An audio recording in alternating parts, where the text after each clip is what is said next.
Hi, I'm Mike Dooley, and for the past 15 years, I have been writing and speaking on the nature of reality. I consider myself to be a teacher on deliberate creation or conscious manifestation. And perhaps the tagline I'm best known for and that I shared in the DVD and the book, The Secret, is that our thoughts become things.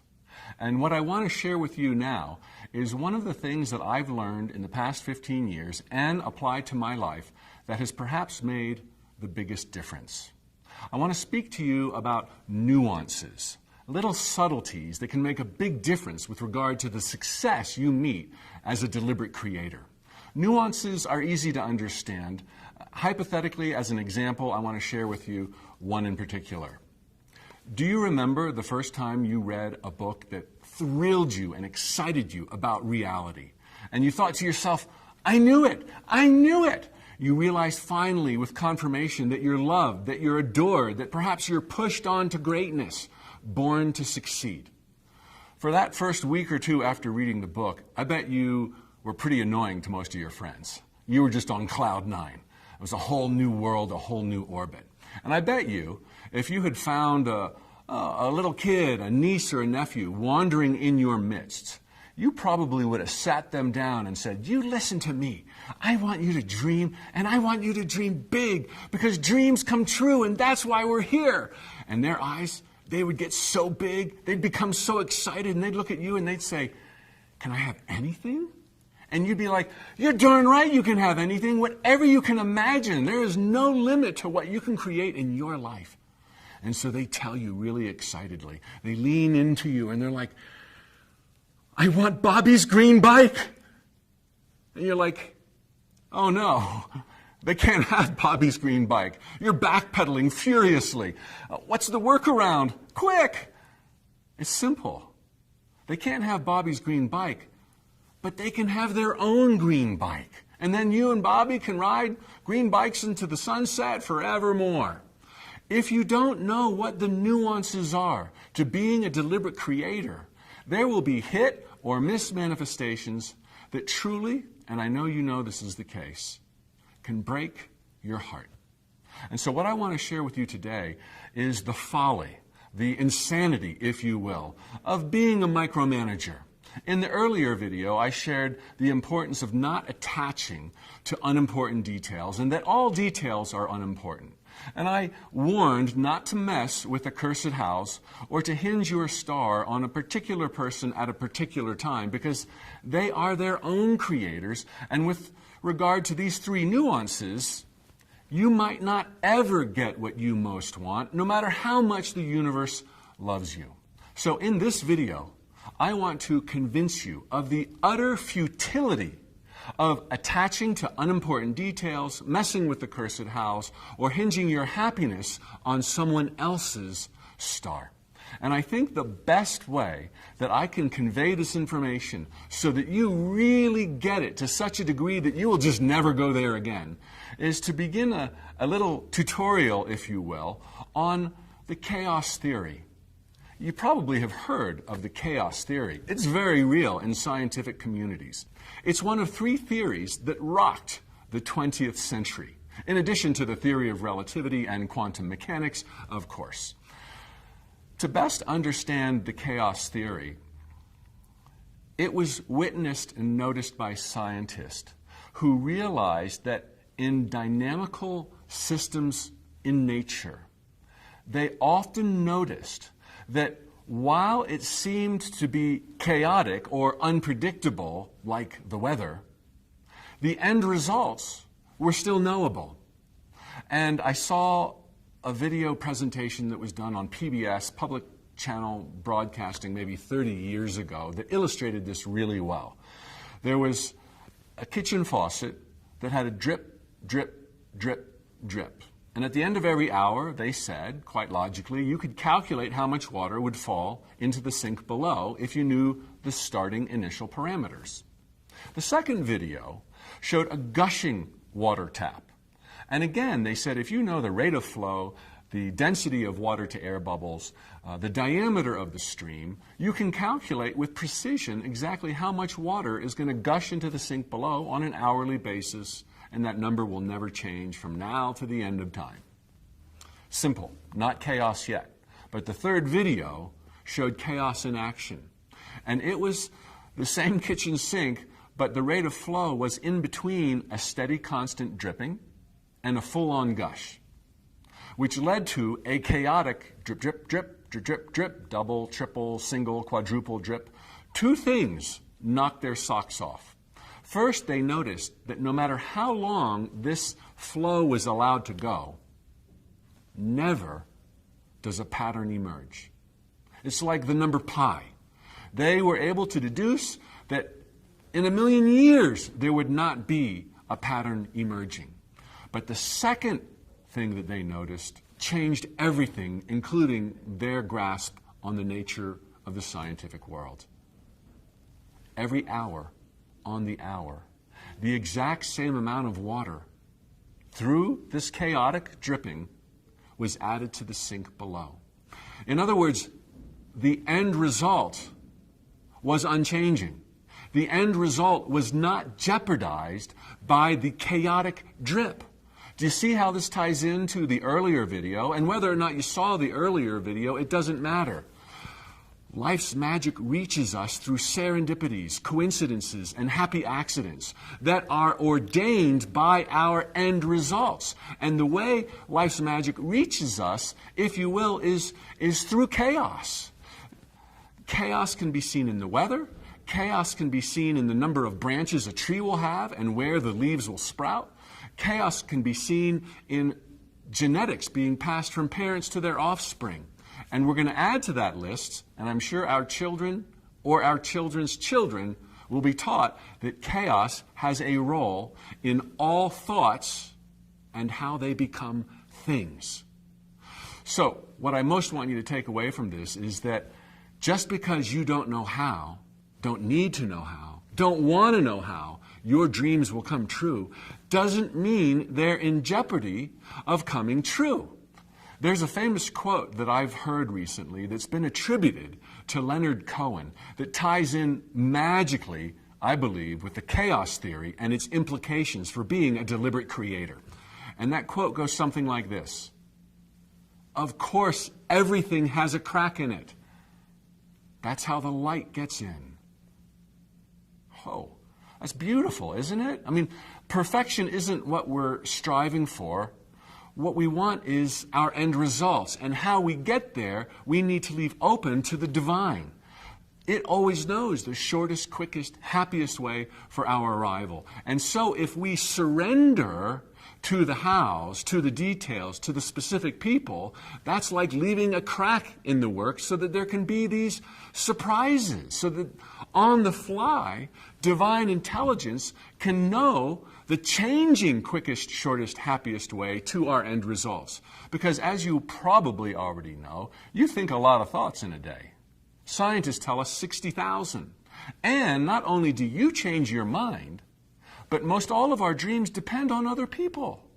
And so long as it's not specific other people, that's okay. But they're changing their mind too. The point I want to make here is it's not difficult to know how your dream will come true, nor the details that'll be there or who will show up. It's impossible to know. This is chaos. There has to be that wiggle room. On the fly, there's 7 billion co-creators alive on this plane of manifestation that we call Earth right now. And there's highs and lows and there's trends. I mean, what's going to happen with the euro? Is Greece going to bail or not bail? What implications will it have on the US dollar and currencies and the stock market? These things are unknown and not knowable. Otherwise, life would be destiny. It's not destiny. We're creating it through our end results. And when you get this, and you realize there needs to be that wiggle room for you changing your mind and 7 billion other people changing their mind, then your end results are not in jeopardy because there'll always be a workaround, a new, shorter, quicker, happier way. Now, I've got a little scenario here, a little illustrative example, just purely hypothetical, that might help you truly, totally get the chaos theory and the futility of attaching to details, hows, or specific people. Let's just say right now, you've got a new end result. And that new end result is a travel partner. Someone who really gets you, who laughs at the same jokes, who loves the same movies. You're like two peas in a pod, birds of a feather. And let's just say that this is a travel partner with benefits. Okay, you know, this is what you're after right now. And as soon as you give that to divine mind and you kind of paint that glorious picture, big and bold, of your desired end result, it knows who. It's as if it considers and weighs and interviews 7 billion possible contenders, and it knows who. It knows that perfect person for you that meets all of the criteria that you were looking for. Criteria that you were not attached to, but criteria you use to get excited about, hey, I want the perfect travel partner. And now there's the wiggle room for the universe to find the right person with the right hair color, the right mentality, the proper leanings and inclinations that are the perfect match for you. And let's hypothetically say that that perfect person, well, his name is Bruno, and he lives in Milan, Italy. Oh, yeah. Talk about dreamy. Except you don't live in Milan. You don't even know if he speaks English. Will you ever meet your soulmate?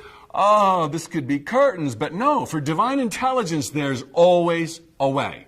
You don't have to worry about the hows. You don't even need to know right now that Bruno's out there. So you go about your business and you're, kind of happy-go-lucky, or maybe even a bit bummed out because, nothing's happened in the first few days or weeks. But keep with it.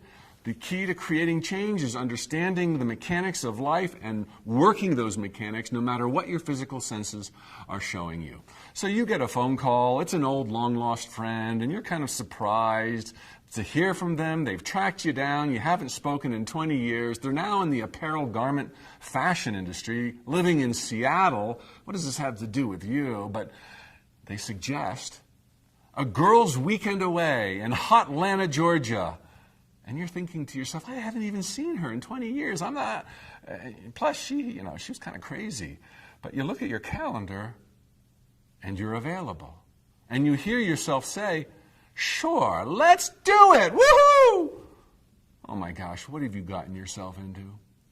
Meanwhile, an ocean away, Bruno's phone rings. It's his sister. Guess what industry Bruno's sister works in, living in Milan, Italy? Fashion. What a coincidence. But this isn't a call about fashion. Her and her entire family are worried about Bruno, her brother, because he's wasting all of his time, energy, and love on this flaky, I won't use the word, lady friend called Trixie. And she's like, look, Bruno, we got to get you out of this trap. It's taking you nowhere. Come with me to Hotlanta next month, where I go every year for the fashion textile trademark. And Bruno is so touched by the affection and the outpouring of love from his family, he's like, sure. The next thing you know, you're walking down the red carpeted aisles of the Atlanta merchandise fashion market. And all of a sudden, it's like the lights begin to go dark. You don't know what's happening. It's not the lights. It's you're approaching this hulking beast of a man. You haven't noticed. He hasn't been paying attention to where he's going. Collision. Chocolate goes flying. Peanut butter goes flying. God knows where it lands. You're calling all of your friends, blowing up their telephones, crying happy tears for the next 48 hours. You've met the man of your dreams. And this is how it works.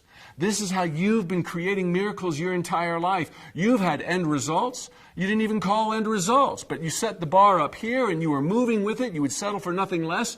And that created change in the circumstances of your life that led you to manifestations that mirrored what you had been thinking about. It always works until someone attaches to unimportant details.